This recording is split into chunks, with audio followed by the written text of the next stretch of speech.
Բարի երեկո հարգելի հետևորդներ, եթերում պրեսինգն է, ես այս պահին առցանց կապով կզրուցեմ Ֆրանսիայի Փարիզ Պանտեոն ասաս համալսարանի միջազգային իրավունքի դոկտոր փաստաբան Մարդու իրավունքների միջազգային ֆեդերացիայի նախկին գլխավոր քարտուղար ֆրանսահայ մեր հայրենակից Ռաֆի Ֆիլիպ Կալֆայանի հետ։ Բարի երեկո, պարոն Կալֆայան, ինչպե՞ս եք։ Բարի օր ձեզի, շատ լավ եմ, մերսի։ Շատ շնորհակալ եմ ձեր ծանրաբեռնված ժամանակից հատկացնելու համար, հարցեր կան կուտակված, որ կուզեի ձեր տեսակետը իմանալ։ Պարոն Կալֆայան, դեռևս ամանորից առաջ Ադրբեջանի արտգործնախարար Բայրամովը ասուլիս տվեց եւ նա հայտարարեց, որ երկրորդ պահանջն է, այսպես ասած, Ադրբեջանը դնում խաղաղության պայմանագրի համար, առաջինը սահմանադրության փոփոխությունը, որը կա արդեն տևական ժամանակ եւ հստակ ընդգծված պահանջ է, եւ երկրորդը ասաց, որ Հայաստանը պետք է կատարի TRIP-ի նախագծով ստանձնած պարտավորությունները։ Այդ ժամանակ դեռևս այս TRIP-ի համաձայնագիրը հայտնի չէր, չգիտեինք ինչի մասին է խոսքը, ու ուզում էինք հասկանալ, թե Ադրբեջանի արտգործնախարարը ինչ նոր պահանջների եւ պարտավորությունների մասին է խոսում։ Հայաստանը ինչ նոր պարտավորություններ է վերցրել։ Հիմա վերադառնանք, արդեն հարցս վերաբերում է այդ TRIP-ի թղթին, որը հրապարակվեց Վաշինգտոնում Արարատ Միրզոյանի եւ ԱՄՆ պետքարտուղար Մարկո Ռուբիոյի կողմից։ Որքանով էր արդար այդ պայմանագիրը, 26% Հայաստանին բաժնեմասով եւ 74% Միացյալ Նահանգներին բաժնեմասով, եւ առհասարակ այդ համաձայնագրի մասին խնդրեմ ձեր դիտարկումները։ Այդ նոր հայտարարությունները, որ դեղի ունեցան Վաշինգտոնում վերջերս, այդքան հստակ չեն, այդքան մաքուր պատկեր չի տալիս, այսինքն միայն գիտենք, որ նախադեսնեն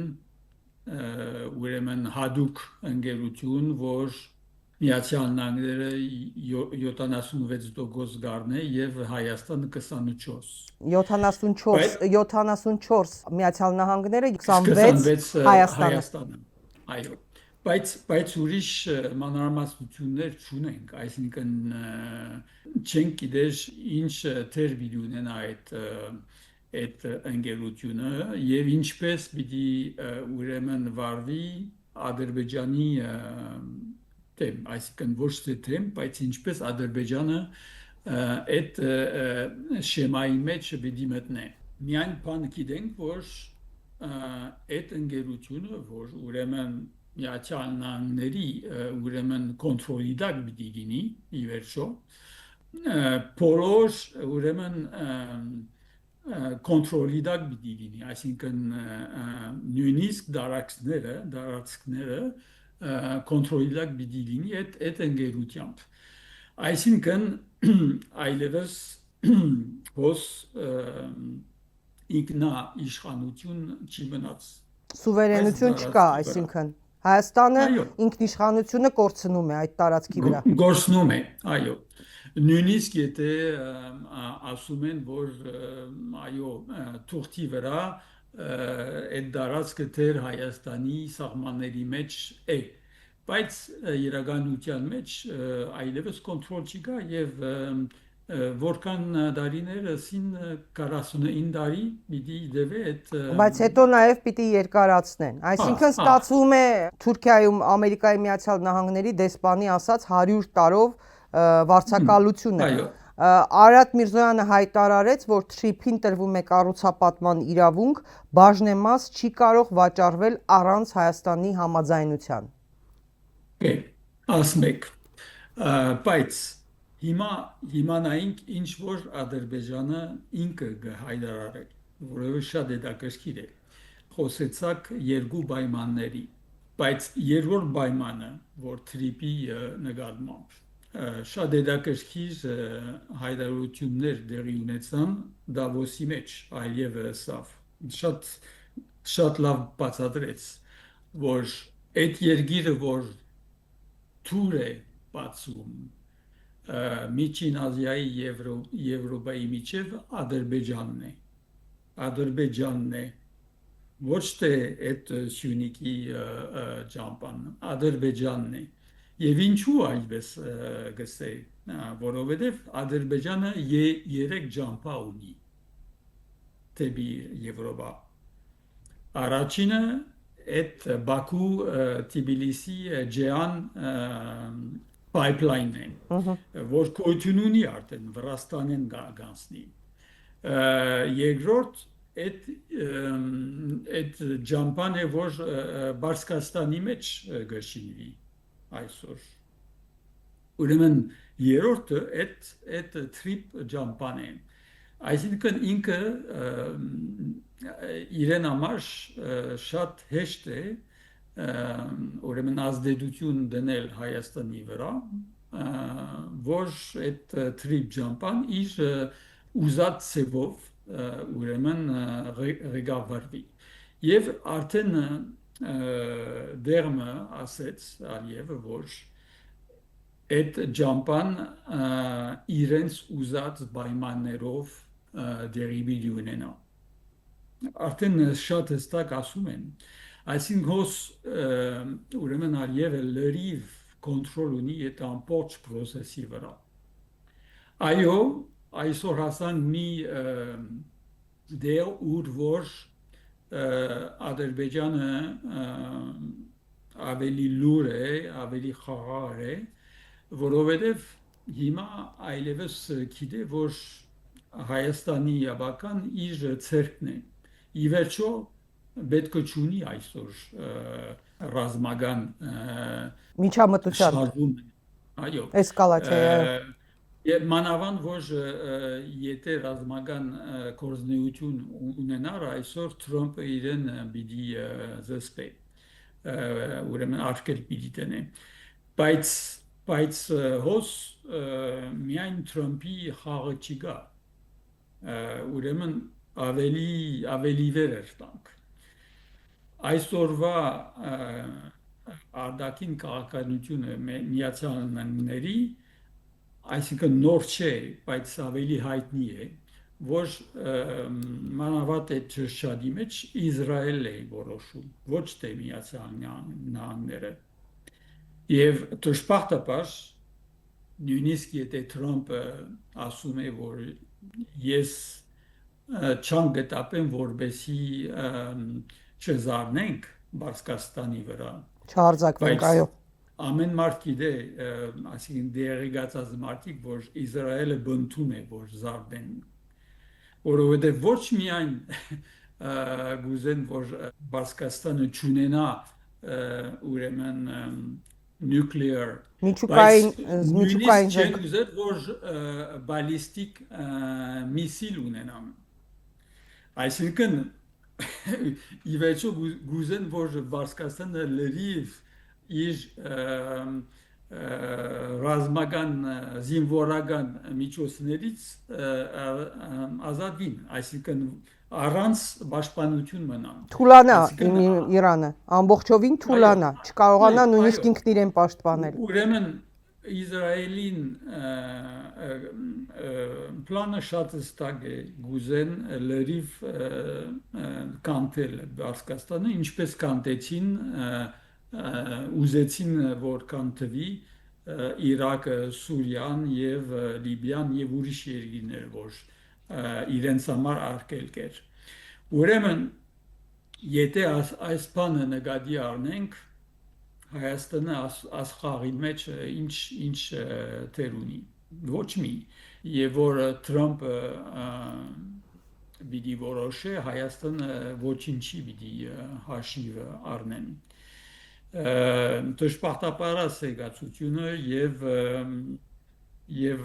գծավին, որ մեր երկիրը հիմա նգարվի երկու օր առաջ ուրեմն Դավոսի մեջ Թրամփին հետ, Նետանյահուի հետ, Թուրքիայի հետ, այդ ամբողջ օտոկրատիկ եւ Ալիևի հետ, անշուշտ այդ ամբողջ օտոկրատիկ եւ ծայրահեղ երկիրների հետ, որ մեզի համար լավ ուղղություն չէ եւ մեր թշնամիներն են մի Այսինքն քիչ Նիկոլ Փաշինյանը նկարվում է նաև մեր թշնամիների հետ, նաև։ Բայց այո իրեն դա այո պետք է, այդ լուսանկարները իրեն պետք են, ընտրությունների մասնակցի, ցույց տա, որ ասի ես էլ եմ աշխարհի էլիտաների հետ, բա տեսեք սեղանի շուրջ նստում։ Ասիգա ներքին քաղաքականություն է եւ բայց իրականության մեջ գուզեսել, այսինքն ես նկատի կառնեմ, որ այսօր Հայաստանը ռազմավարություն չունի, այսինքն շատ ամիջական եւ շատ թեթև պրիմիտիվ քաղաքականություն է սա եւ ոչ մեկը չի մտածել, որ ինչ պիտի բադայի, եթե Բարձկաստանը արձակվի վաղը, ինչ պիտի բադայի եւ որ Թրամփը իշխանությունեն դուրս պիտի գա եւ ավելի շուտ դուրս պիտի գա, քան մեկը մտածում է, որովհետեւ այդ Թրամփը կրնա շատ շուտ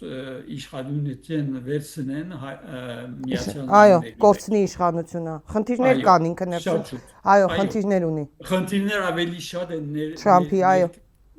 կան արտաքին։ Նա նույնիսկ խոսեցինք վախ ունի, որ impeachment իր դեմ կձեռնարկեն եւ ինքը կկորցնի։ Այո, մտավախություններ ունի։ Նայեցեք, այսինքն իր ամենեն Միացյալ Նահանգների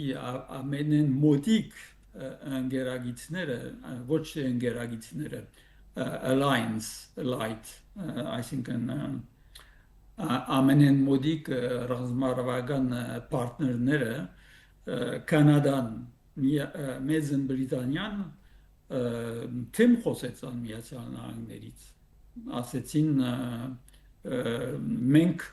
այլևս չենք edevir այդ քաղաքականությունը եւ նույնիսկ Կանադան, որ արևանն է Միացյալ Նահանգների հետ, նոր ստորագրեց ռազմավարական ուրեմն ծրագիր Չինաստանի հետ, այսինքն ամենեն մեծ թշնամին Միացյալ Նահանգներից, այսինքն ցույց է տալիս, որ շուտով Միացյալ Նահանգների մեջ այդ այսինքն այդ թիմաթոր ուժերները դուրս պիտի տնեն Թրամփի չի կարող շարունակել այդպես։ Պարոն Կալֆայան, մի երկու ճշտում անենք։ Որքան էլ որ Հայաստանի իշխանությունները ասում են, տեսեք, տարածքը մերն է, մենք վարձակալության ենք տվել այսքան տարի ժամանակով, այո, այսքան բաժնեմասով, բայց չենք կարող ու բաժնեմասը Միացյալ Նահանգները չի կարող առանց մեր համաձայնության վաճառել։ 74% բաժնեմաս ունեցող երկիրը այդ գործարքում 74% ունի Ամերիկան։ Հայաստանը ոնց է դիմադրելու, օրինակ, եթե Թրամփը կամ Միացյալ Նահանգները, վաղը չգիտեմ ով կլինի պրեզիդենտը, որոշում է, որ բաժնեմասը վաճառում է Իսրայելին, Ադրբեջանին եւ Թուրքիային։ Հայաստանը ինչ կարող է անել։ Պետք է որ նայենք մոդիգից լրիվ պայմանակիրը։ Ես այդ մանրամասնությունները չունեմ,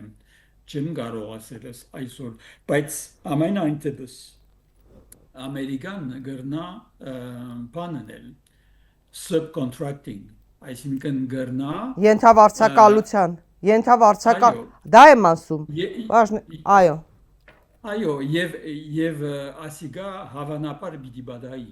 որով Ամերիկան ինքը չէ, որ պիտի կոնկրետ ձևով մանեջմենտն է այդ ջամփան եւ հավանաբար Թուրքիան պիտի ղեկավարի այդ ջամփան, ոչ թե Ամերիկան եւ հոս է մեր խնդրը, այսինքն մենք Ամերիկայի վրա չեն կրնար վստահել, որ այդ ջամփան իր կոնտրոլի տակ բայ չեն կրնար։ 26% բաժնեմաս ունեցող Հայաստանը ինչ կարող է անել։ Ինչպես կարող է դիմադրել։ Ինչպես կարող է Ամերիկային ասել, ոչ, ես համաձայն չեմ, որ որովհետև եթե իշեք օգոստոսի առաջին ուրեմն այո, պայմանագիրի մեջ գծվեր, որ Հայաստանը վետոյի իրավունք ունենա այդ այդպիսի որոշումների վրա։ Բայց գիտենք, որ եթե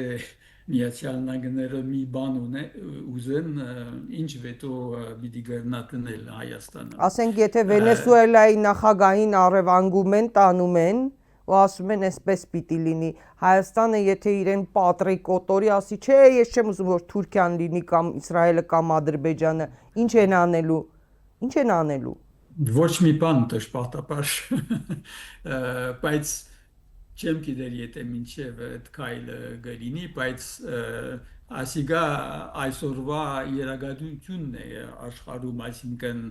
ով որ ուժ ունի ինքը կորոշի փոքրիկ երկիրների համար այլևս միջազգային օրենք չի մնաց նույնիսկ պան կանադայի վարչապետը 2 օր առաջ հայտարարեց աշխարհին առջև ինքը շատ լավ բացատրեց ինչ վիճակի ենք ուրեմն այո վախնալիք է Հայաստանի համար եւ ավելի լավ է որ Հայաստանը մի քիչ կաշվի այդ շարժումներից ավելի չեզոք մնա ավելի հանգիստ քան վազե մինչև Դավոս եւ բատկեր առնվի մյուսերի հետ շատ վտանգավոր քայլ է որովհետև չգիտենք ինչ պիտի բադայի հիմա եթե իրոք Միացյալ Նահանգները շարունակե բادرազմը Բաշկաստանի վրա չեմ կարծեր որ Չինաստանը եւ Ռուսաստանը լուր մնան Այսինքն ճիշտ են այն տեսակետները, երբ ասում են այս TRIP-ի համաձայնագրից հետո տեսակետները, երբ ասում են, որ այդ համաձայնագրով, այդ թղթով Հայաստանը դառնում է գործիք Իրանի դեմ, Չինաստանի դեմ եւ Ռուսաստանի դեմ։ Այո, իրականություն է սա։ Եվ դժբախտաբար եվրոպացիները edevում են այդ պլանը Եվ գրգին ոչ մեկը չի մտածեր Հայաստանի ապակային, ոչ մեկը։ Մենք պիտի մտածեինք, բայց դժբախտաբար արտաքին ուժերի ուրեմն կոնտրոլի տակ հիմա ենք եւ ուրեմն Հայաստանի շահերը չեն պաշտպանվի այսօր։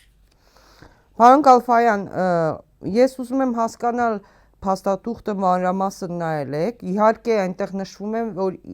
Միացյալ Նահանգները իրավական որևէ պարտավորություն պատասխանատվություն չի կրում, ճիշտ է։ Դա ինչ է նշանակում, այս թուղթը իրավական ուժ ունի։ No, բան է, այսինքն բազ կոնտրակտ է, այսինքն սեփական կոնտրակտ,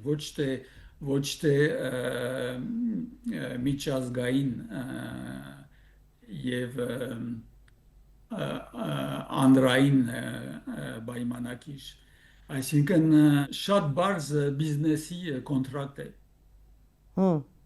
որտեղ նշվում է որ բառացիորեն որ փաստաթուղթը ուրվագծում է Թրամփի ուղի հանուն միջազգային խաղաղության եւ բարգավաճման իրականացման շրջանակը եւ այս շրջանակը չի առաջացնում եւ միտված չի առաջացնել իրավական հանձնառություններ կամ պարտավորություններ Հայաստանի կամ ԱՄՆ-ի համար։ Այո, եւ ուրեմն ամեն ինչ սված է։ Բա ինչ է այս թուղթը։ Բան գրգին ասում եմ, բան բիզնեսի կոնտրակտ է, ուրիշ բան չէ։ Եվ Հայաստանը ինչ է ստանում այդ բիզնեսից։ Հիմա եթե այդպես նայենք, ուրեմն նշվում է թե օրինակ ասենք Միացյալ Նահանգները ինչի է ձգտում, Միացյալ Նահանգների ակնկալվող օգուտները հստակ նշվում է։ Իսկ Հայաստանին է այսպես զբաղվածություն, աշխատանքի հնարավորություններ, համատեղ ձեռնարկներ, հնարավորություններ, այսպես կենացներ է։ բայց այնտեղ Միացյալ Նահանգների դեպքում հստակ նշվում է նոր շուկաներ, ներդրումներ, բիզնես ապրանքներ, տարածաշրջանում առևտրի համար փոխկապակցվածություն, որը հումք եւ կարեւորագույն հանքանյութեր եւ հազվագյուտ մետաղներ կբերի ամերիկյան շուկաներ եւ այլն նշվում է ԱՄՆ, Եվրոպա, Միջին Ասիա, Ասիայի միջև հավելյալ առևտրային ուղիների տարբերակներ եւ այլն։ Հայաստանը ինչ է ստանում այդ բիզնեսից, լավ, այսպես ասենք։ Ոչ մի բան, այսինքն արդատրում պիտի չլինի Հայաստանի մեջ միայն տրանզիտ ջամփա պիտի լա, որովհետև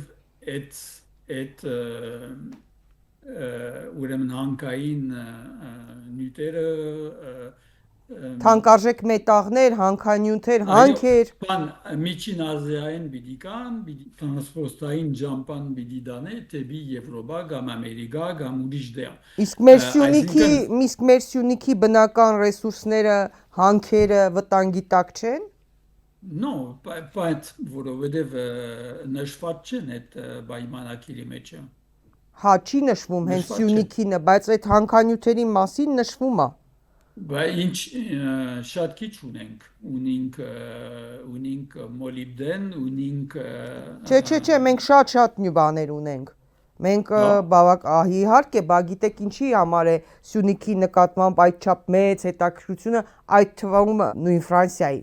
Ինչի համար ինքը կորուստներ ունեցավ Աֆրիկայում եւ փորձում է ներկայություն ունենալ, որպեսզի այդ ռեսուրսներից կարողանա հետագայում օգտվել։ Բայց երբեք չեմ իմացել ինչ ռեսուրսների մասին եք խոսում։ Օրինակ, ինչ ունենք Սյունիքի մեջ։ Ոսկու հանքեր ունենք, տարբեր հազվագյուտ մետաղների, հանքանյութերի հանքեր ունենք, շատ լուրջ նյութեր, որոնք օգտագործվում են ռեակտորների արտադրության մեջ, բազմաթիվ, հա, նյութեր ունենք։ Okay, չէի գիտեր։ Այսինքն, լավ, այս մասին հասկանանք հիմա Հայաստանը, բայց ի՞նչ է ռեալ ստանում այս բիզնեսից։ Ինչ ենք ստանում։ Ադրբեջանը ինքը իր կապը ապահովում է, անխոչնդոտ անցնում է։ Ռամիլ Սաֆարովները գնում գալիս են ազատ, հայի երես չեն տեսնում։ Մենք ինչ ենք գետնի վրա, մենք ինչ ենք ստանում, բացի ռիսկերը։ Ուրեմն այդ խաղաղությունը Որ խաղաղությունը այսինքն ի վերջո Ադրբեջանը իր ուզածը պիտի իրականացվի եւ Հայաստանը ժամանակավոր խաղաղություն պիտի ունենա, ժամանակավոր, ինչու ժամանակավոր, որովհետև Ադրբեջանի նպատակը շատ հստակ է, ադրբեջանցիներ պիտի վերադառնան Հայաստան։ 300,000 ադրբեջանցիների մասին է խոսվում, այո, երբ պիտի վերադառնան, կպատրաստվին դեկտեմբեր 4-ին Բաքուի մեջ այդ Արևմտյան Ադրբեջանի միությունը կազմակերպեց հենց ուրեմն հավաքույթ 100 իրավաբաններ 60 երկրներից որ իրենց ուրեմն կոնֆերանսի թեման ասոր մասին էր ադրբեջանցի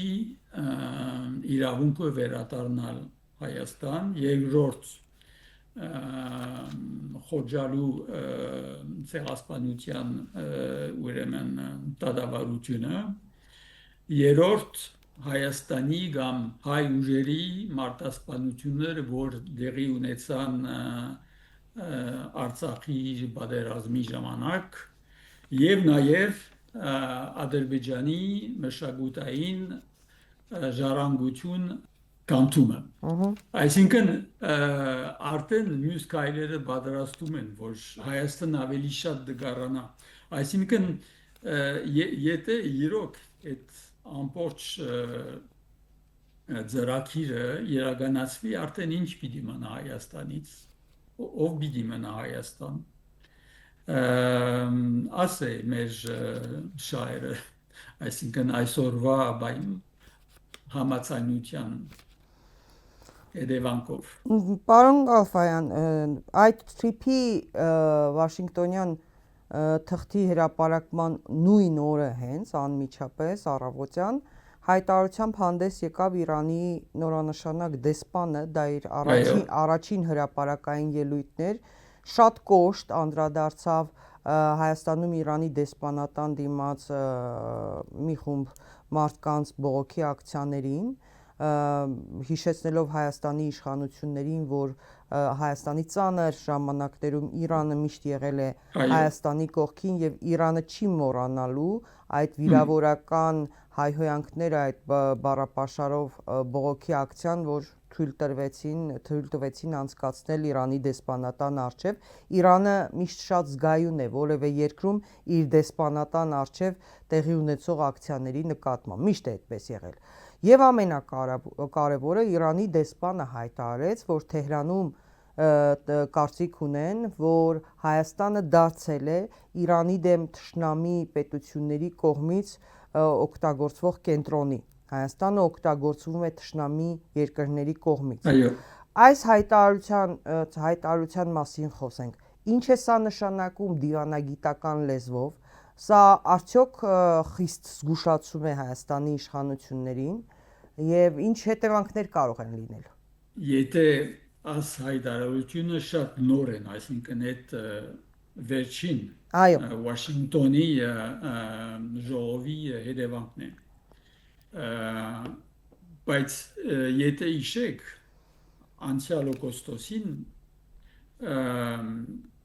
Հայաստանը շատ շուտ բան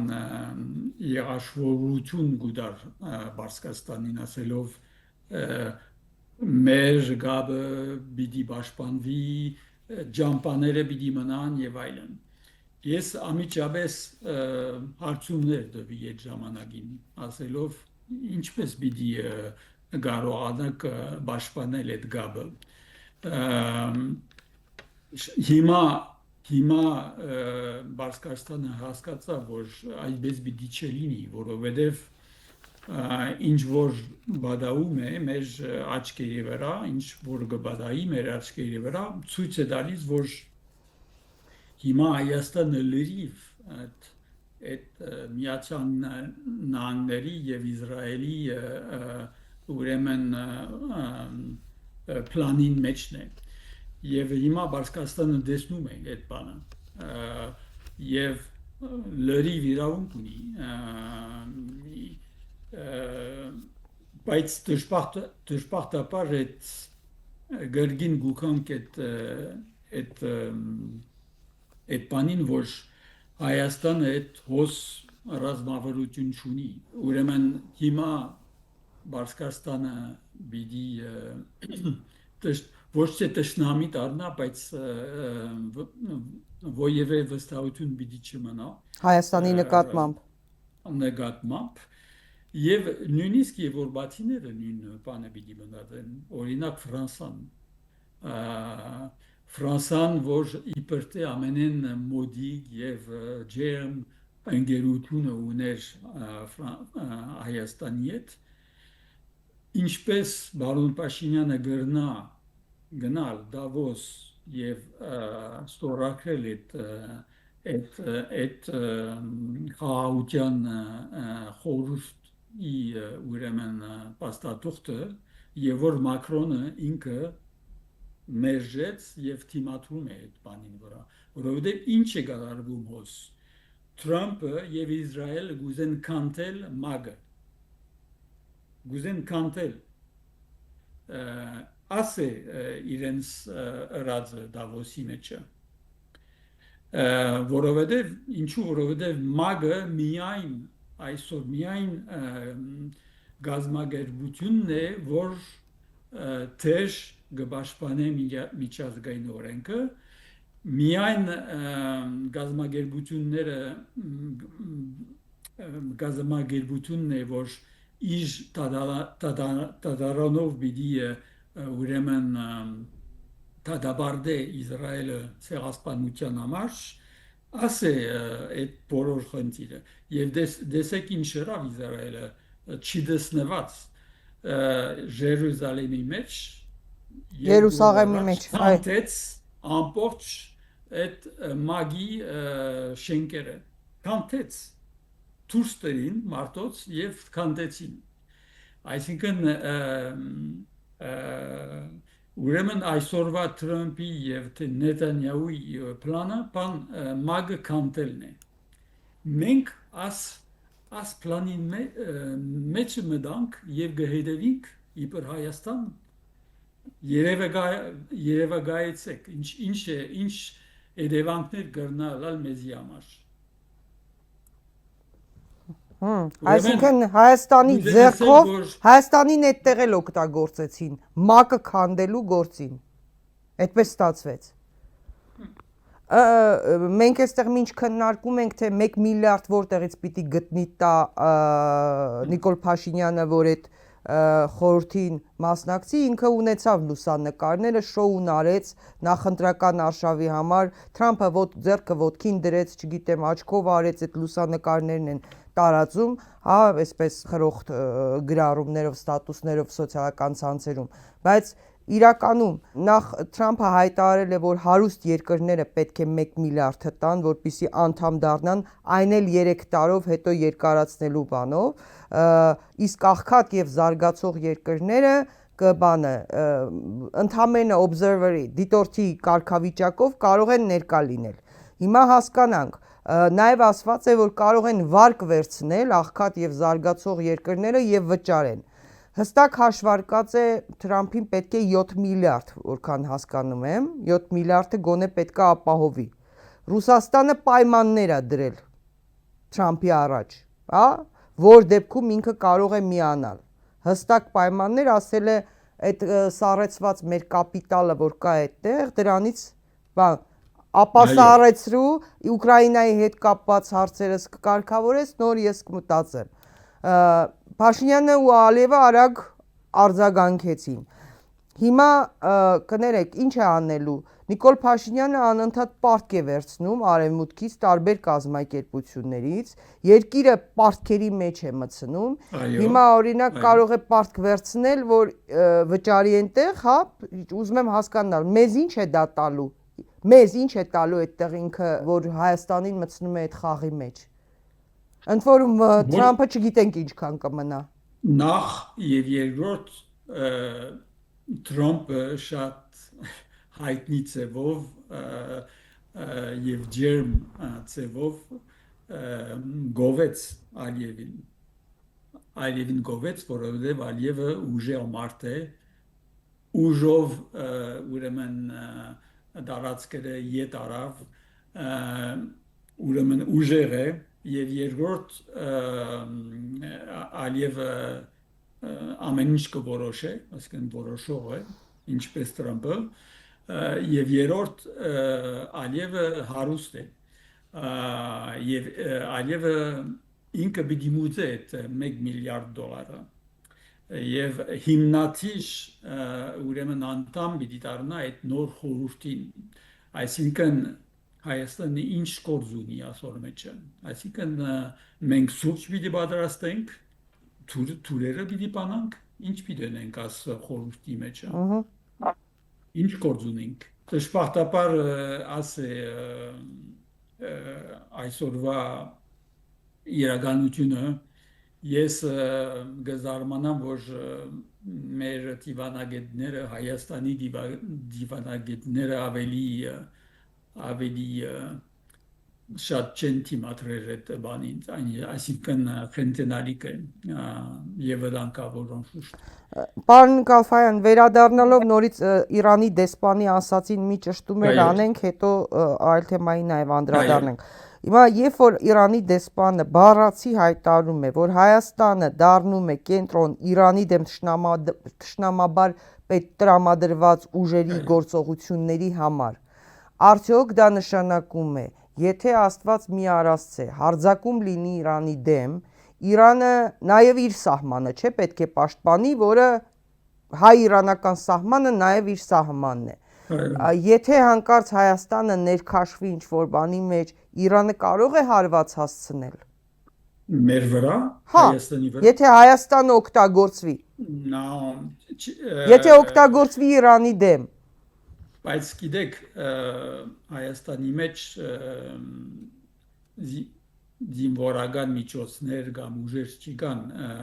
արտաքին, բայց կան գաղտնի սպասարկություններ։ Հետախուզական ծառայություններ, որ այստեղ աշխատում են Իրանի դեմ նաև։ Իրանը կասկածներ, ինչպես Ադրբեջան։ Արդեն վաղուց շատ ոնց է որ այդպես է եւ ուժեղացան, որովհետեւ հիմա carte blanche ունին, այսինքն Carte blanche ունեն, այո։ Այո։ Ուրեմն այո, հիմա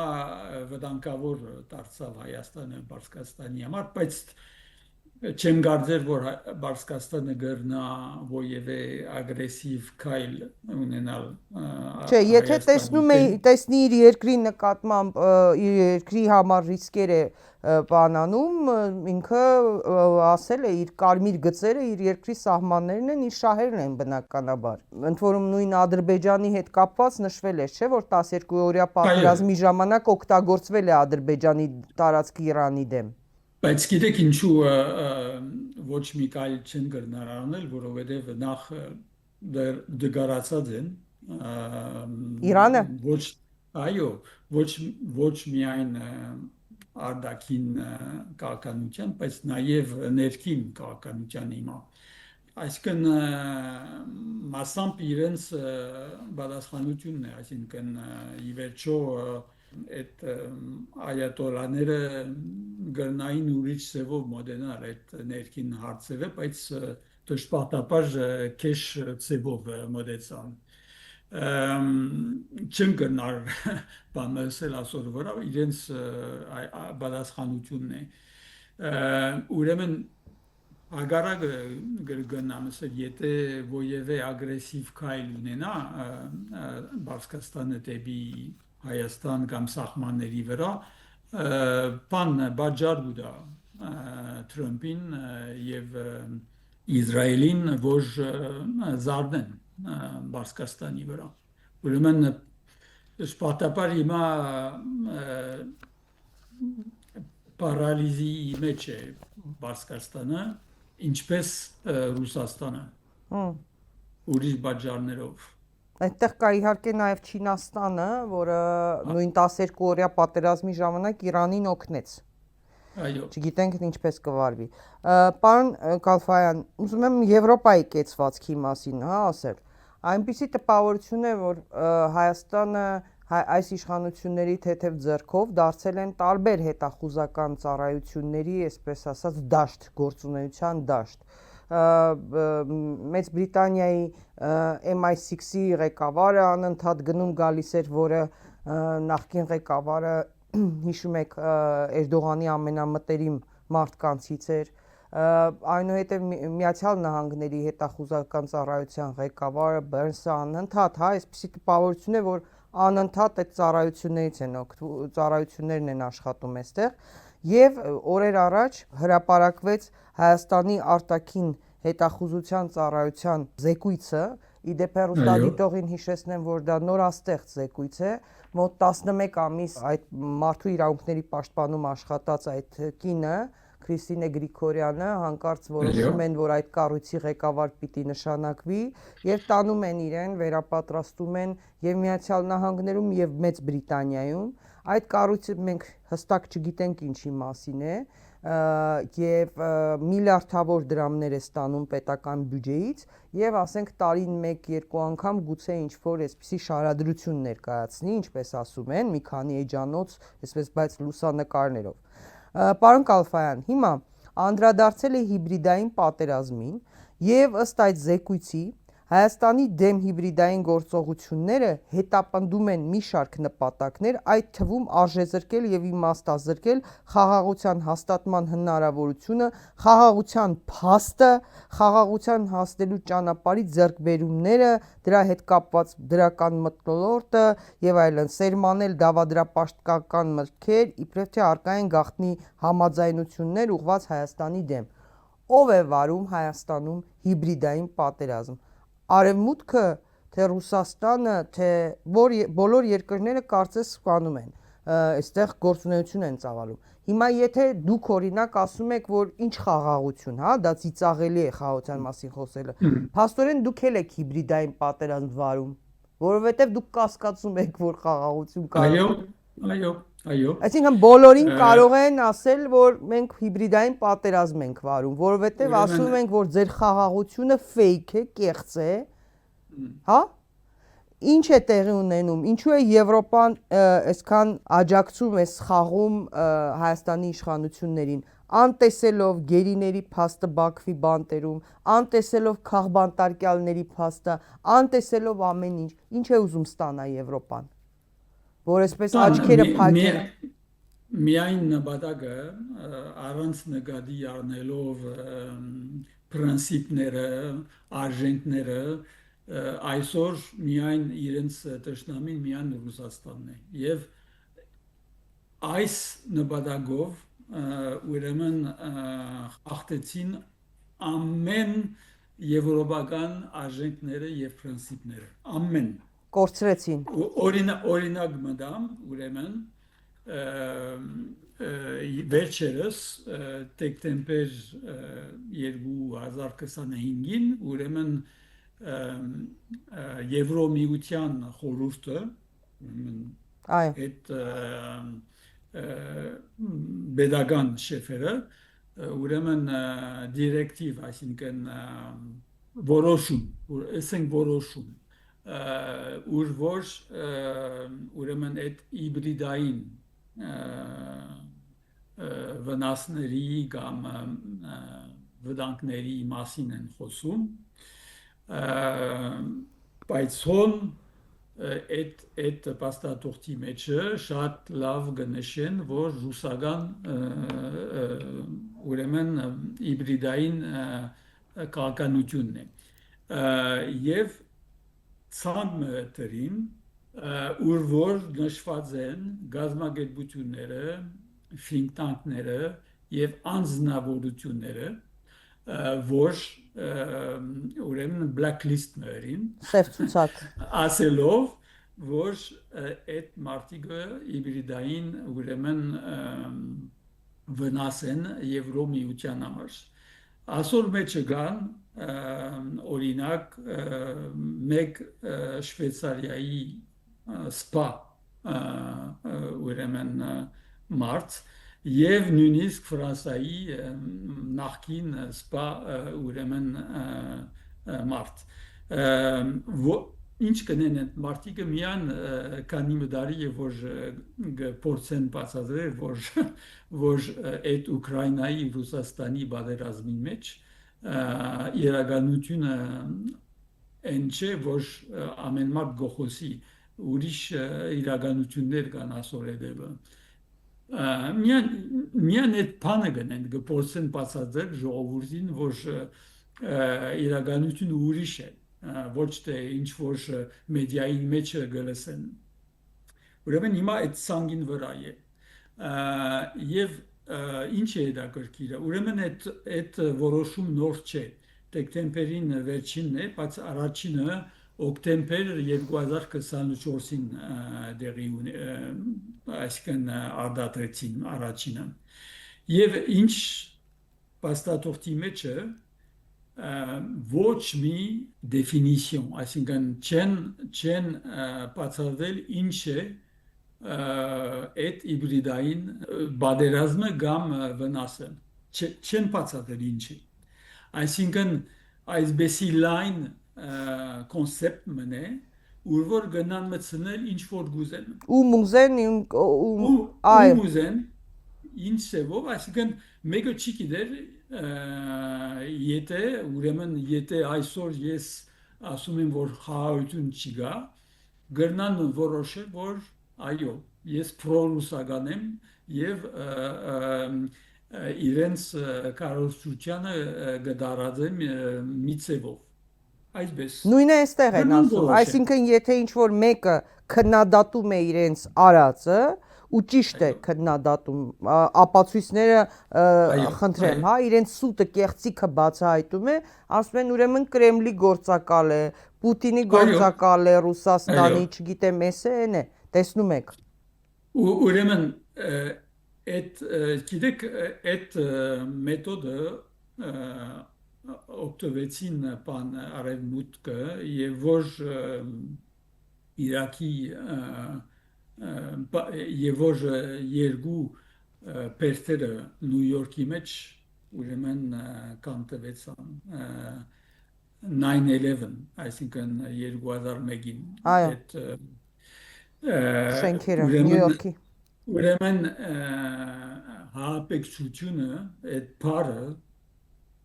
մինչև հիմա ամեն մարդ գոկտվի իր ուզած քաղաքականության դանելու համար Իսրայելը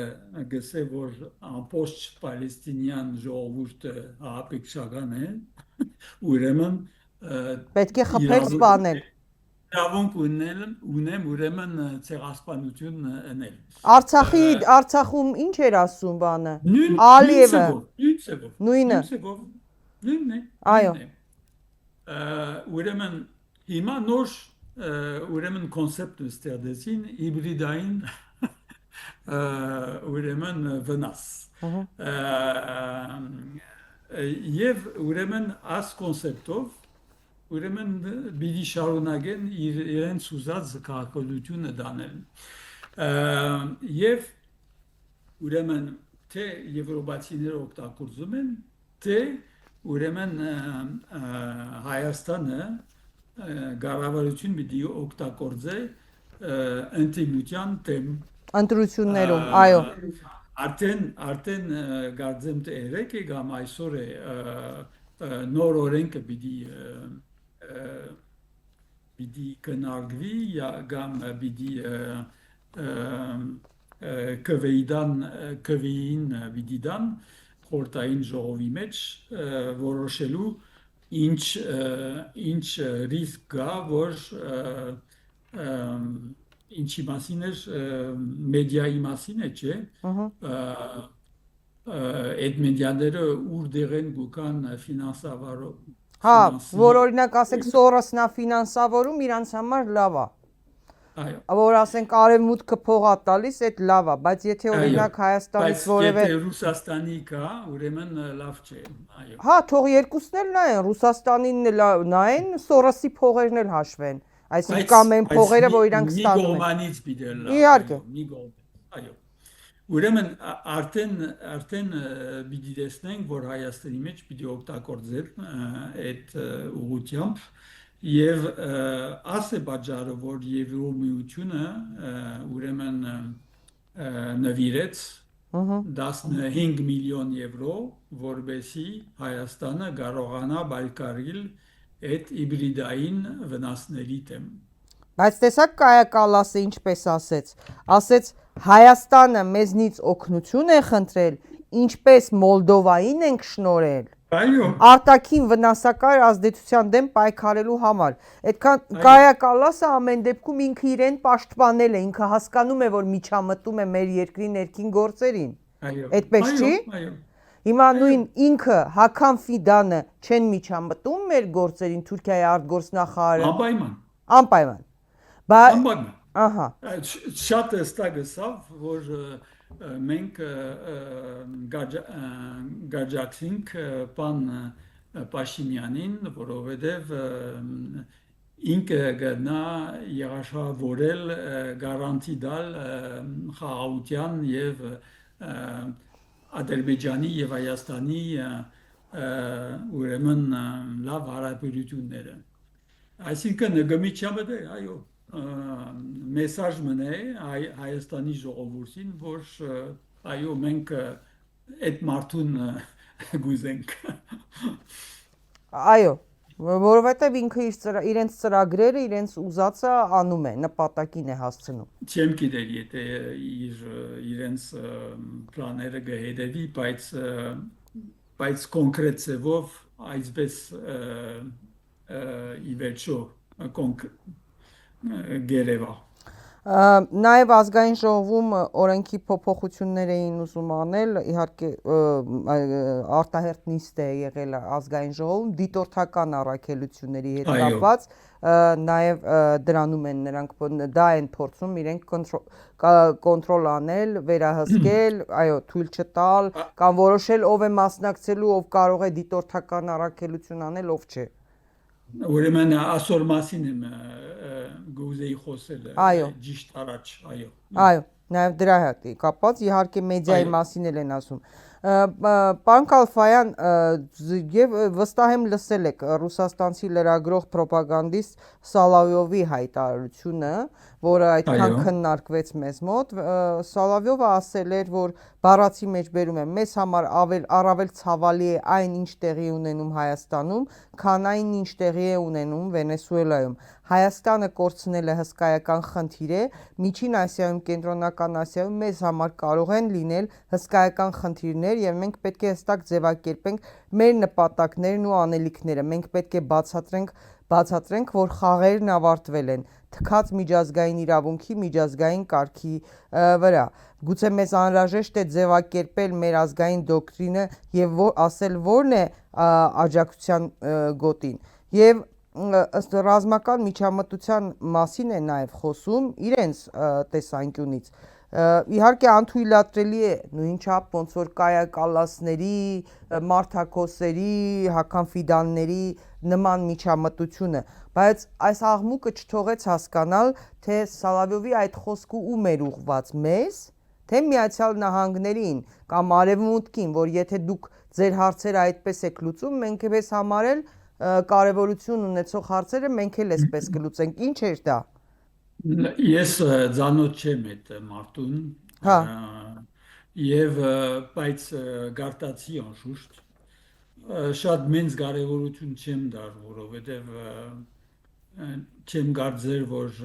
այսօր Ռուսաստանը կարող է այդպիսի քայլ առնել Հայաստանի դեմ, որովհետև առաջիկա խնդիրը, որ գուզե լուծել այդ բանակցությունն է, բան Թրամփի հետ Ուկրաինայի մասին։ Եվ որ Ուկրաինայի հարցը վերջնական լինի, այսինքն կարողացան լուծել, այդ ժամանակին ավելի հզոր եւ ակտիվ Ռուսաստան կտեսնենք այդ մեր շրջանը, բայց հիմա չեմ հավատար, որ ովևէ քայլ պիտի առնեն Հայաստանի դեմ կամ Կովկասի դեմ, այո։ Պարոն Կալֆայան, անպայման ուզում եմ նաև ձեզ հետ խոսել որպես միջազգային իրավունքի մասնագետի, ինչ էր նշանակում այս օրերին, գուցե թե ոչինչ պատահական չէ, այն գործարքը, որը տեղի ունեցավ Հայաստանի իշխանությունների եւ Թուրքիայի կամ Թուրքիայի գուցե հենց ուղիղ Թուրքիայի հետ եւ Ադրբեջանի հետ։ Ադրբեջանը վերադարձրեց 4 գերիների, հայ գերիների, րոպեներ անց պարզվեց, որ Հայաստանի իշխանությունները գործարքի են գնացել եւ հանձնել են երկու վարձկանների, որոնք Հայաստանում էին, հունվարի 14-ին նրանց վերադարձեցին երկու արաբ վարձկանների, ահաբեկիչների, հանցագործների։ Մենք դա անվանել էինք անբարոյական գործարք, որովհետև հավասարության նշան է դրվում 4 հայ պատանդների եւ երկու հանցագործների միջև, վարձկանների միջև։ Խնդրում եմ սրա մասին խոսենք։ Իհարկե նրանք արաբ էին, Հայաստանում ցմահ ազատազրկման էին դատապարտվել, Սիրիայի Արաբական Հանրապետության քաղաքացիներ էին, բայց իրականում, ինչպես ասում է, այդ գործարքը արվեց Թուրքիայի համար, Թուրքիային հանձնվեցին։ Խնդրեմ սրա մասին խոսենք, միջազգային պրակտիկայի եւ սրա մասին։ Հայաստանը կարող էր ավելին պահանջել եւ չստացավ եւ ստանալ, որը չարեց։ Ինչ գործարք էր սա։ Այսեք նորեն հոս երկար գրնանք խոսիլ այդ գերիների մասին, բայց հիմա ադենը չէ, բայց հոս շատ հստակ է, որ Ադրբեջանը գուզեր իր բատկերը լավացնել միջազգային դաշտում, ուրեմն այդ չորս կերիները ազատելը իրեն համար իր դիրքը պիտի բարձրանա միջազգային դաշտում, բայց գերգին գտեսնեք, որ Ադրբեջանը եւ Թուրքիան ամիջական շահ ունին այդ բանից, այսինքն միշտ բամը գտնեն ետ շահելու, այսինքն այդ չորս գերիները, որ իրոք իրենց դեմ շատ քիչ բաներ ունեին, այսինքն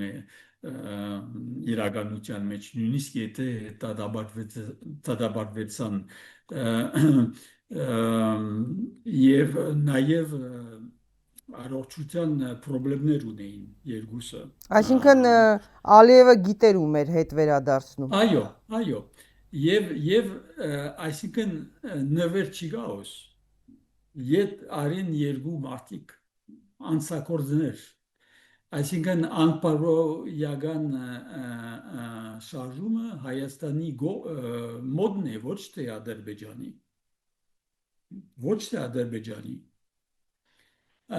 եւ գարգին իշեցեք, որ Հայաստանը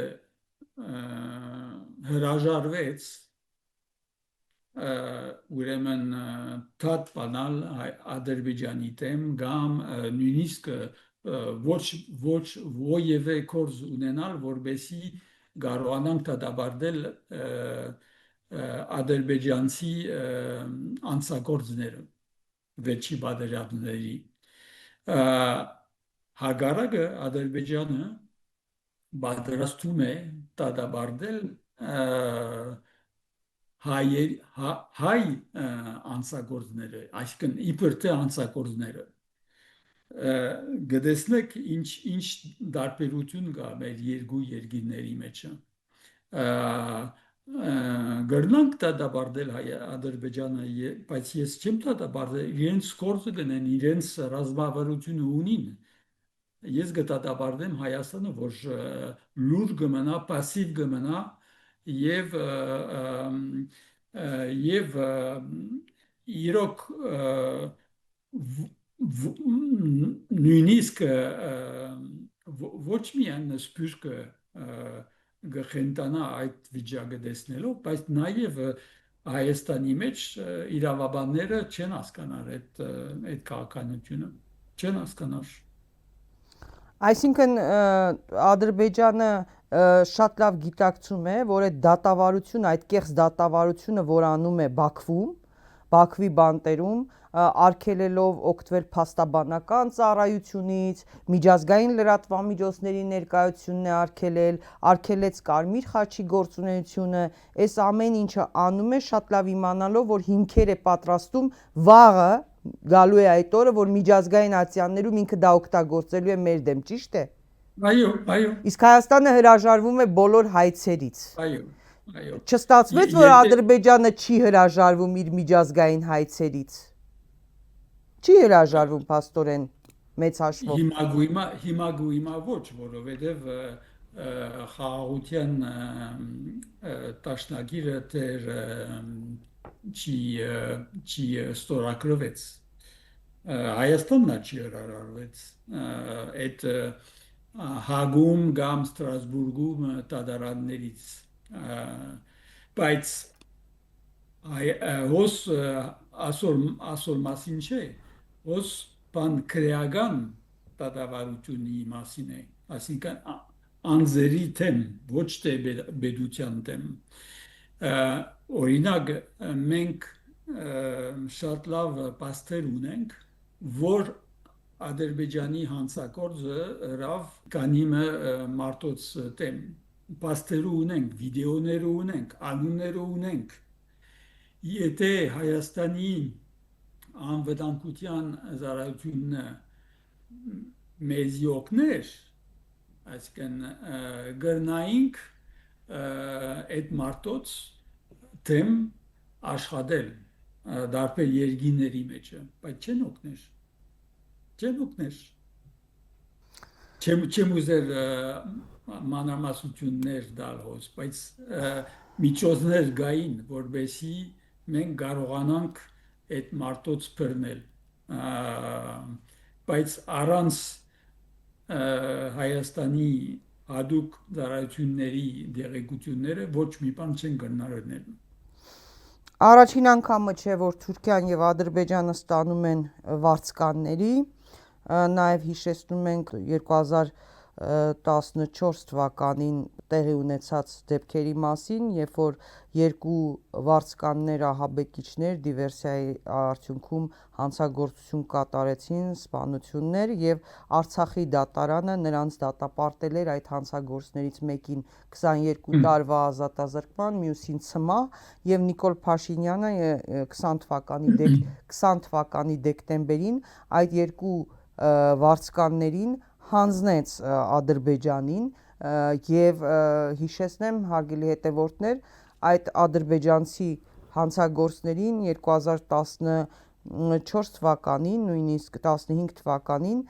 տարածաշրջան կատարած այցի շրջանակներում ԱՄՆ պետքարտուղարին տեղակալ արդեն նախկին Վիկտորիա Նուլանդը, պետդեպարտամենտի պաշտոնական ներկայացուցիչը Արցախի եւ Հայաստանի իշխանություններից պահանջում էին հետ վերադարձնեն եւ ի պատիվ Արցախի ղեկավարության եւ Հայաստանի այդ ժամանակվա նախկին ղեկավարության նրանց չհանձնեցին։ Այնպես որ շատ հետաքրքիր է, որ այդ վարձկաններին պահանջում էր ոչ միայն Ադրբեջանը կամ Թուրքիան, այլ նաեւ հենց Միացյալ Նահանգները։ Երկու հարց էլ տամ, պարոն Կալֆայան, մի ճշտում կատարենք միջազգային իրավունքի տեսանկյունից։ Գիտեք, Հայաստանի բանտերը լցված են քաղբանտարկյալներով։ Սամվել Կարապետյանից հեծը խլում են, չնայած նույնիսկ նրան, որ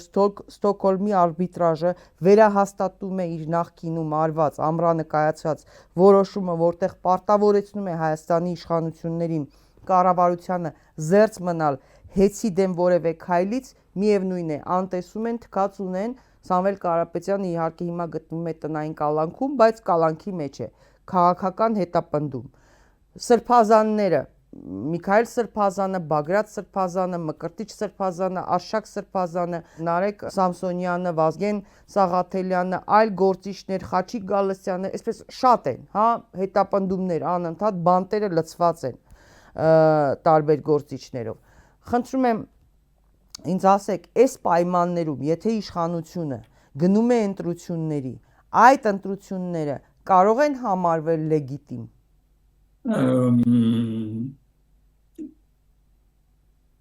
Լեգիտիմ գրնան լալ, բայց գրնան կսել, որ դեմոկրատիկ պայմանները խախտված են, այսինքն նախորոք։ Ի սկզբանե, այո։ Բայց պետք է որ լուրջ ձևով մոտենանք այդ հարցերու, քննադենք, զեկուցենք, որբեսի ոչ միայն ժողովուրդը, նաև արտաքին երկիրները տեսնեն ինչ է կատարվում։ Ում զեկուցենք, եթե Եվրոպան, որը իր արժեքներից հետ է կանգնում, աչքերը փակել է, արևմուտքը ում բան անենք։ No, այսինքն ալտերնատիվ չունենք։ Նարեկ Սամսոնյանը արդեն 10 քանի օր հացադուլի մեջ է, Այո, նույնիսկ մարդու իրավունքների պաշտպանը չէր գնացել տեսնի։ Նա որովհետև այո, իրավունք ունեք, որ այսօր եվրոպացիները աչքերը կպագեն, նույնիսկ միջազգային NGO-ները աչքերը կպագեն։ Ինչու, որովհետև գուզեն անպայման, որ հագարուսական կառավարություն մնա Հայաստանի մեջ։ Այսինքն Հայաստանի դեմոկրասին զոհ պիտի մնա այդ դիրքից։ Աս է հարցը, որովհետև ով է այսօր ով են այսօր պրոռուսական ուժերը Հայաստանի մեջ։ Ես չեմ տեսնար։ Չկա ով գուզե Ռուսաստանը իբր իշխոր Հայաստանի մեջ վերջացավ, այսինքն նույնիսկ ընդդիմությունը դեսավ, որ Արցախի Հարցում այո, դավաճանեցին Արցախը։ այո։ Ուրեմն ով գուզե Ռուսաստանին, ոչ մեկը, բայց չուզե լսել, որ Փաշինյանը ճիշտ մարդն է, ուրեմն եւ դեմոկրասին ուրեմն վտանգի մեջ է, այո, այսօր մեկ գուսակցության իշխանություն է Հայաստանը, մեկ գուսակցության, որովհետև Մեկ մարդու այդ կուսակցությունում էլ նրանք ձայն այո, այո, նրանք ձայն չունեն։ SMS են գրում, ասում են պաշտոնիցը դուրս արի, էլ դուրս չես գալիս։ Այո, ուրեմն ասեն պայմանները, պետք է որ ուրեմն դիտորդներ կան նախորոք, այսինքն ընդրությունեն առաջ ուսումնասիրեն, զեկուցեն եւ հայտարարեն ասոր մասին։ Ամեն դեպքում վտանգը մեծ է, բայց իդեպ ես ասեմ, որ եվրոպական եւ միջազգային լրագրողական կազմակերպությունները, որ մեր Հայաստանի ժուրնալիստների միության գործընկերներն են, պարոն Կալֆայան, ի պատիվ իրենց մենք ահազանգեր ենք հնչեցրել եւ այդ երկու եվրոպական կառույցները ի պատիվ իրենց մշտապես արձագանքել են նաեւ այս վերջին դեպքերով, Վազգեն Սաղաթելյանի եւ Նարեկ Սամսոնյանի ահազանգ են հնչեցրել նաեւ Եվրոպայի խորհրդին այլ կառույցներին այո, շատ խիստ, շատ կոշտ հայտարարություն են արել, բայց Հայաստանի իշխանությունները ընդհանրապես 0 վերաբերմունք դրա նկատմամբ 0 քայլ։ Որովհետև շատ լավ հասկանում եք, որ այսօր Հայաստանի կառավարությունը համոզված է, որ Միացյալ Նահանգները իր կողքն է, պիտի կաչալեր է, աջակցություն պիտի բերե, մյուս կողմը Եվրոմիությունը փող է տալիս, որպեսզի ինքը կարողանա անտիմության թեմա ուրեմն շահել, ուրեմն ինքը ինքնավստահություն ունի հիմա այսօրվա իշխանությունը։ Հա, բայց դա կարող է շատ ժամանակավոր լինել, որովհետև ժողովուրդը արդեն հասկանում է եւ իսկապես ինչպես իմ զրուցակիցներից մեկը ասեց, եթե ընտրություններում ժողովուրդը տանից դուրս եկավ, հա, ոչ մի Հական Ֆիդան, ոչ մի, չգիտեմ, Կայա Կալաս, ոչ մի, չգիտեմ, Սալավը, ոչ մի բան չեն կարող ազդել։ Եվ վերջում մի հարցել, պարոն Կալֆայան, Սփյուռքը գիտակցում է, որ եկեղեցու դեմ վեհափար հայրապետի դեմ այս հարձակումները, դա Թուրքիայից, Ադրբեջանից, Իսրայելից, գուցե տարբեր աշխարհաքաղաքական կենտրոններից, տարբեր եկեղեցական կառույցներից եկող աղանդավորական կառույցներից եկող ծրագիր է, ոչ միայն ընդդեմ եկեղեցու, այլ հենց Սփյուռքի, որովհետև եկեղեցին ամենակարևոր կառույցն է ոչ միայն Հայաստանում, հա, մեր ինքնության այլ Սփյուռքում, այսինքն այն, որ Էրդողանը ասում էր, որ իրենց ծրագրերին խոչընդոտում են հայկական Սփյուռքը եւ հայ առաքելական եկեղեցին, հիմա ծրագիրը իրագործվում է։ Սփյուռքը գոնե դա հասկանում է ինչ ծրագիր է եւ ինչի է պատրաստ։ Միայն քանի գազագերբություններ գիտակցում են եւ ուրեմն գործեն աշխատել այդ թեմայի շուրջ, բայց նա Սփյուռքի ժողովուրդը, այսինքն բարձ ժողովուրդը չի գիտակցում, չի հասկանում ինչ է։ Ոչ։ Եվ չեն հավատար։ Եվ նույնիսկ շատ social network-ի վրա շատ բաներ կտեսնեք բան միշտ նույն թեմայի շուրջ, հա, բայց այս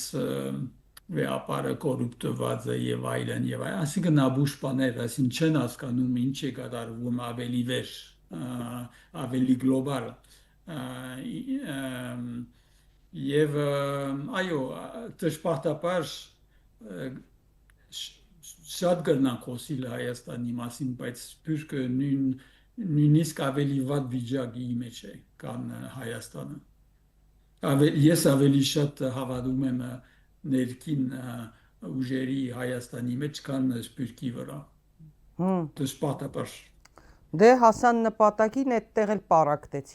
պարակտեցին Այո։ եւ դրա համար Ադրբեջանի նախկին արտգործնախարարներ, Թուրքիայի պաշտոնյաներ տարբեր ասում էին վերջապես Հայաստանի սփյուռքի հարցերը լուծեցինք, հիմա պետք է ադրբեջանական թուրքական սփյուռքը ուժեղացնենք։ Ցավալիորեն։ Շատ շնորհակալ եմ պարոն Կալֆայան, շատ հետաքրքիր զրույցի համար։ Հարգելի հետևորդներ, հիշեցնեմ, որ առցանց կապով ես զրուցում էի Ֆրանսիայի Փարիզ Պանթեոն Ասաս համալսարանի միջազգային իրավունքի դոկտոր, փաստաբան, Մարդու իրավունքների միջազգային ֆեդերացիայի նախկին գլխավոր քարտուղար ֆրանսահայ Ռաֆի Ֆիլիպ Կալֆայանի հետ։ Կհանդիպենք, հաջողություն ձեզ։